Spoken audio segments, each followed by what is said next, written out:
잘렸어. 잘렸어. 네, 프랭크가 잘렸습니다. 그 잘린 이유에 대해서 좀 더 명확한 원인들이 좀 있을까요? 못했으니까.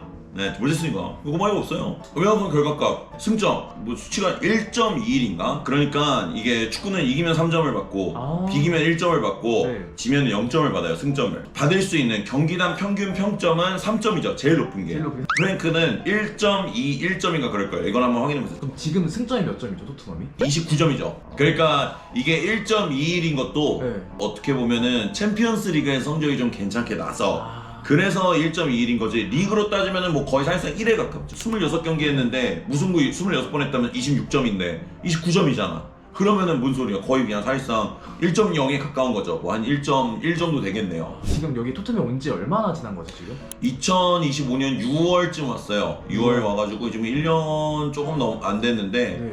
굉장히 빨리 잘렸다면 빨리 잘린 건데 네. 빨리 잘릴만 했다라고 생각하면 돼요. 누누 감독이 이제 토트넘 와서 정말 빨리 잘린 이력이 있어요. 누누가 이제 예전에 토트넘이 있었을 때 왔을 때 되게 빨리 나갔어요. 그때 선수단이 이 감독이 되게 불만도 많았고 그 다음에 레비 같은 경우도 되게 얘 아닌 것 같다라고 좀 빨리 판단을 내린 것 같아서 빨리 잘린 이력이 있는데 최근에는 네. 그건 좀 특이한 케이스고 요새 토트넘이 계속 가고자 하는 길은 감독이 좀 빨리 바꾸지 말고 좀 길게 보자, 길게 보자. 롱으로 보자 이런 것들을 좀 많이 했는데 근데 이제 토트넘 보드진이 프랭크를 보면서도 얘도 기회 주자 이 씨발로만 이게 돼버린 거지. 적당히 해야 될 거 아니야. 적당히 해야지. 기회를 너무 많이 줬는데. 네, 너무 많이 줬어요.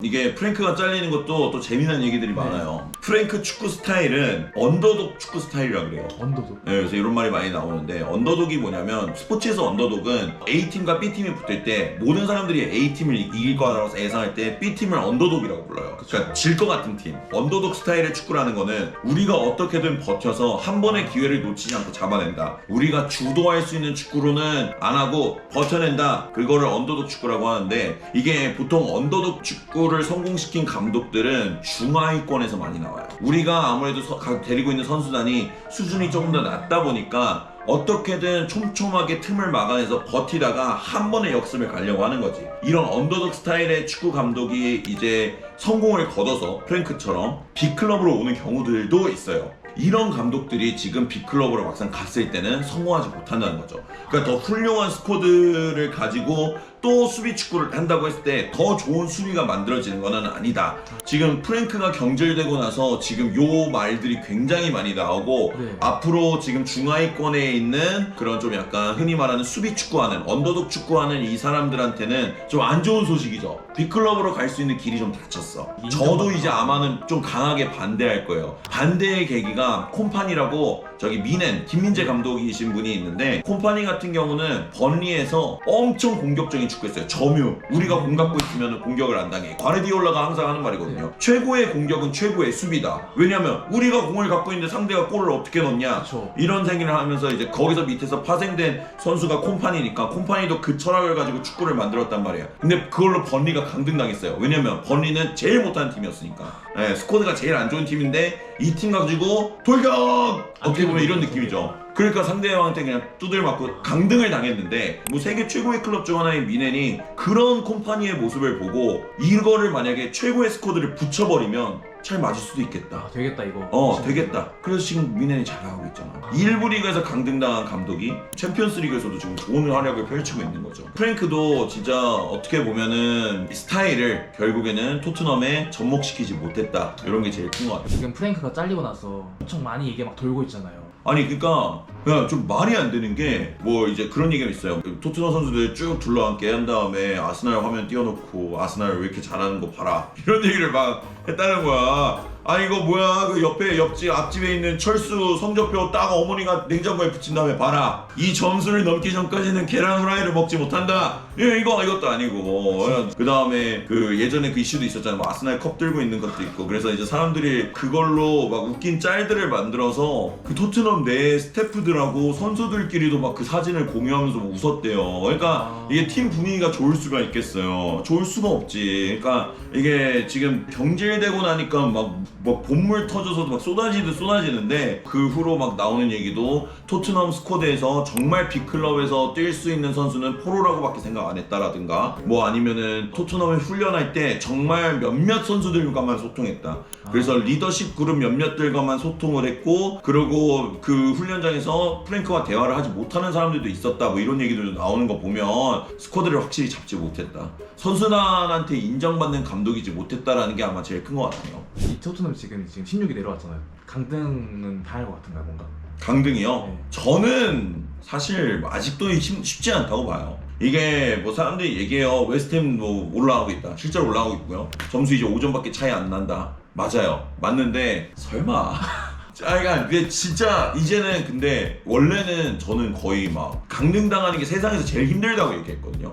강등을 당하려면 우리가 상상하는 것 이상만큼 져야 돼요. 20팀 중에서 꼴등 3팀이란 말이에요. 이 꼴등 3팀이 나오려면 엄청 져야 돼. 이 말도 안 돼요. 이게 져야 되는 양이. 굳이 지금 토트넘이 그걸 하고 있기는 한데 진짜 한 2-3번만 이겨도 강등은 사실 면해요. 2-3번만 이겨도? 네, 남은 열 몇 경기에서 2-3번만 이겨도. 근데 그걸 못 이기겠어 설마? 아니, 아직 그러니까 좀 희박하다고는 생각을 하는데 그래도 무섭긴 하죠. 만약 그냥 강등된다고 하면은 몰라 뭐 먹고 살지? 그러니까 울브스는 사실 거의는 확정이고. 그쵸. 리즈랑 이제 노팅엄이랑 이렇게 경쟁을 하고 있는데 노팅엄도 지금 어저께 감독을 잘랐어요. 그러다가 노팅엄이 만약 새로운 감독 왔는데 페레이라가 좀 될 것 같은데 페레이라가 되면은 또 축구가 바뀌니까 갑자기 반등할 수도 있단 말이에요. 그쵸. 이러면서 웨스트햄도 갑자기 반등해버리고 그리고 리즈도 많이 잘해버린다? 이러면은 토트넘이 진짜 얘기가 나올 수 있는 건데 근데 반대로 말하면 그 반등해야 되는 몇몇 팀 있죠. 얘네들이 시즌 내내 못했잖아. 얘네가 반등을 하려면 그 위에서 누군가가 얘네한테 져줘야 된다는 거야. 그러니까 이 강등이라는 게 어렵다고 하는 게 위에서는 계속 누군가 다 부진해야 되고 밑에서 세 팀은 계속 이겨야 되는 거고 그러면서 토트넘은 부진하는 애들한테서 다 져야 돼. 아직은 그래도 좀 여유는 아니어도 진짜 눈앞에는 있는데 저는 한 숫자로 따지면은 10% 미만인 것 같기는 해요. 아직까지 10% 미만. 예. 근데 여기서 만약에 웨스트햄, 리즈, 노팅엄이 갑자기 반등해버리고 좀 난리 나죠. 위에가 살짝 조금 부진한다 싶으면 그냥 그렇죠. 바로. 예. 선타님이 생각했을 때는 조금 현 시점 그래 올만한 감독들은 누가 있을까요? 솔직히 뭐 감독 후보는 뭐 여러 이름들이 나와요. 뭐 헤이팅하도 나오고 뭐 데제르비도 나오고 뭐 이런저런 감독들 얘기 나오는데 제 생각에는 이미 헤이팅하로 된 것 같아요. 제 생각엔 그래요. 근데 지금 와서 생각하니까 헤이팅하가 수비적인 부분을 만지려고 온 건데 네. 그때 기점으로 또 수비가 안 좋아진 것 같아. 지금 생각해보니까. 그때부터 계속 져요. 그럼... 시즌 초반에는 수비 밸런스는 좋았거든. 뭐 어쨌든 뭐 헤이팅하가 할 것 같은데 뭐 아니라면 저는 엄청난 데제르비의 팬입니다. 저는 완전 데제르비를 원래 좋아했고요. 브라이튼 때부터 원래 좋아했고 마르세유 가서는 솔직히 경기를 많이 챙겨보지 못했지만 데제르비가 좀 됐으면 좋겠다라고 하는데 이슈도 많아요. 성격이나 이런 것도 많고 엄청 고집 세다고. 네, 고집 세다 뭐 그런 얘기도 있는데 전 고집 센 거는 감독이 고집이 좀 있어야지. 자기가 생각하는 게 맞다라고 하는 게 있어야지. 너무 유한 것도 별로. 프랭크 유하니까 어떻게 됐어? 말랑말랑하니까. 유하니까 좋았어요? 유해. 데제르비의 전술에 대해서 좀 장단점은 좀 알 수 있을까요? 저는 진짜 아예 몰라가지고 데제르비 전술을. 야 쉽게 설명하면 현대 축구는 이제 발전을 계속합니다. 발전을 계속하는 게 뭐 어떻게 발전을 하냐? 축구장을 원래는 넓게 썼어요. 모두가 다. 공간도 넓어 사람도 이렇게 멀찍멀찍 그냥 수비도 멀찍멀찍 옛날에는 그랬어. 근데 그게 점점 컴팩트해지는 거예요. 왜냐면은 내가 피디님하고 가까우면 우리끼리 공을 주고받기가 쉽잖아. 그렇죠. 공을 주고받기 쉬우니까 패스 성공률이 올라간단 말이야. 그럼 수비도 이거를 이제 막아야 되니까 점점 수비가 이렇게 줄어드는 거야. 옛날에는 수비수 공을 이쁘게 찬다 이런 거 없었던 시절이에요. 점점 발전해 오는데 이제도 수비수 발밑이 중요하다라는 게 조금씩 이제 현대 축구 들어오면서 생기기 시작했고 거기서 데제르비는 하나를 더 가요. 야 공을 흔히 말해 밟고 있어. 공을 밟고 서 있는 거야. 상대 수비가 와야지. 그러면 수비가 거기서 공을 뺏기면 어떻게 돼요? 바로 골대야. 위험한 상황이에요. 괜찮아. 너를 믿어. 상대가 너를 죽이려고 달려올 때가 오히려 상대한테 카운터 펀치를 때리기 제일 좋은 상황이야. 그러니까 데제르비 축구는 약간 권투로 따지면 가드를 살짝 어떻게 보면 내리고 있는 그런 상황인데 그래서 상대가 이게 뭐야 하고 때리놓을 때 싹 해서 카운터 펀치를 빡 넣는 스타일이야. 일부러 허점을 좀 보여주는. 그렇죠. 그래서 허점을 보여준다라기보다는 이제 상대를 끌어들이는 거지. 그런 개념이 있는 감독이라서 데제르비 축구가 굉장히 매력이 있죠. 그래서 데제르비 축구를 보면은 이게 정적이다가 약간 드라마나 영화 같은 데서 되게 재밌는 장면이 있으면 이렇게 서스펜스가 이렇게 조용하잖아요. 그러다 갑자기 막 이렇게 일어나는 그런 장면들이 있죠. 영화 이게 정막이 좀 그 긴장감을 유도.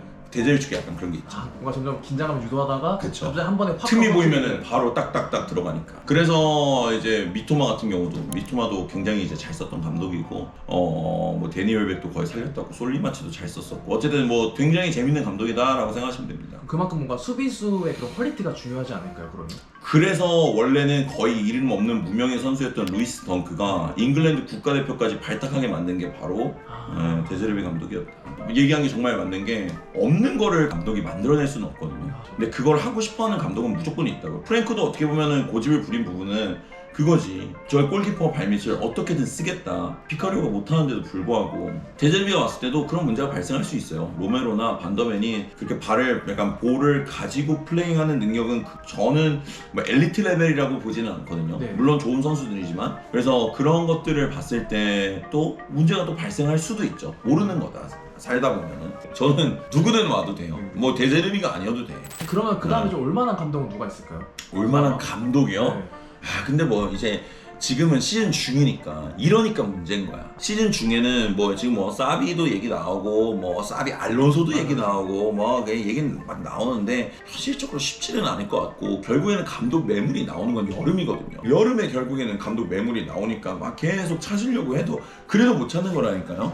그래도 한 명 정도 더 얘기를 하자면 좀 누가 있을까요? 지금은 아직 시즌 중이라서 못 데려올 가능성이 높지만 저는 보머스의 이라올라도 나쁘지 않다 봐요. 이라올라. 저도 이제 저 완강하게 저 원래 글라스너도 되게 좋아하고 그랬거든요. 근데 진짜 점점 철학적으로 저도 그런 생각이 드는 것 같아요. 결국에는 좋은 스쿼드를 데리고 있는 팀은 선수단의 좋은 뭐 토트넘이 좋은 스쿼드가 아니라고 생각할 수도 있지만 그런 스쿼드를 데리고 있는 팀은 좀 점유 강한 축구 이런 것들을 좀 더 선호를 해야 되는 거 맞아요. 그럼 선타님 포스텍은 실패한 거 아닌가요? 맞죠. 근데 그럼에도 그런 유형 그런 결의 감독들이 결국에는 올라갔을 때 성공을 한다 이거죠. 지금 데이터적으로 봤을 때도 밑에 있는 거 다 실패했다고. 언더독 감독들 다 실패했다고. 결국엔 좀 센 축구하는 사람들, 그러니까 이라올라 같은 감독들 혹은 뭐 휘르첼러도 좋아요. 이런 감독들이 결국에는 높은 무대에서도 더 성공할 가능성이 있다. 선수단이 좋아졌을 때 그 공격적인 축구가 잘 만들어질 수 있다라고 이제 생각을 하면 되는 거죠. 포스텍도 어떻게 보면 더 좋은 스쿼드 줬으면 성공했을 수도 있어요. 너무 극단적이니까. 뭐 이게 정답이라는 건 아니지만 이런 감독이 와야 된다, 저 감독이 와야 된다, 정답이 없다. 그렇지만 이론을 계속 세우면서 하는 거지. 이렇게 갔을 때는 이런 결과들이 나오고 이렇게 갔을 때 이렇게 나오고 그걸 계속 보면서 공부하고 발전하고 그러면은 결국에는 막 옳은 선택을 내리는 길로 가게 된다 이거죠. 좀 흥미롭겠네요. 다음 감독이 누가 올지 진짜. 엄청 흥미롭죠. 지금 축구fan 팬들은 그것만 기다리고 있죠. 근데 프랭크가 자기는 1000% 확신한다고 얘기를 했잖아요. 너 안 잘린다고? 네. 맞아. 그 인터뷰하고 바로 잘렸잖아요. 네, 바로 잘렸죠. 그러니까 경기가 화요일 저녁 경기였나 그랬거든요, 현지 시간으로. 그래서 걔가 막 월요일에 구단주랑 얘기를 했다. 나 안 잘린다. 이러고 다음날 잘리더라고. 프랭크 입장에서 조금 억울할 수도 있긴 하겠어요. 선수단도 계속 부상이 너무 많았고. 부상이 많긴 했어요. 프랭크 입장에서는 억울할 만한 요소들이 있어요. 뭐 예를 들어 이제 팀에 와서 시즌을 치러야 되는데 팀에 이제 손흥민 선수가 나가고 난 뒤로 팀의 에이스라고 할 수 있는 뭐 솔랑케라든가 메디슨이라든가 클루셉스키 다 부상을 당한 상황이고 이제 시즌을 치르면서도 또 많은 부상들이 일어나고 베리발도 지금 다쳤죠. 쿠두스도 다쳤죠.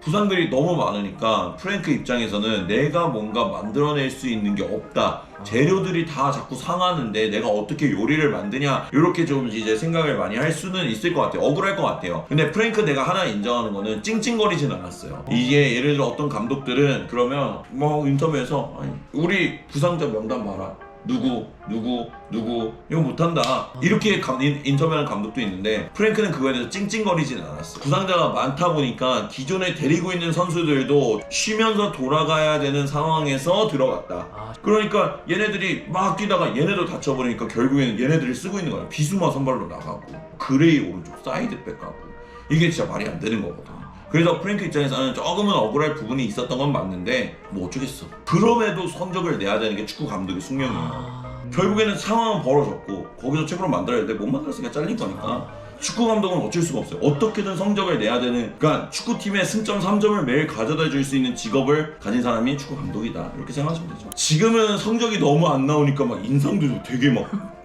주름살, 그러니까 얼굴에 짜증이 이만해졌어요. 짜증이 이만해졌는데, 근데 원래는 프랭크가 되게 무쌍해, 그러니까 되게 얼굴 좋아 보이시는 감독이었거든. 진짜 8개월 만에 폭삭 늙으셨다니까. 나 깜짝 놀랐어. 그러니까 스트레스가 진짜 몸에 안 좋나 봐. 스트레스 많이 받은 것 같아요.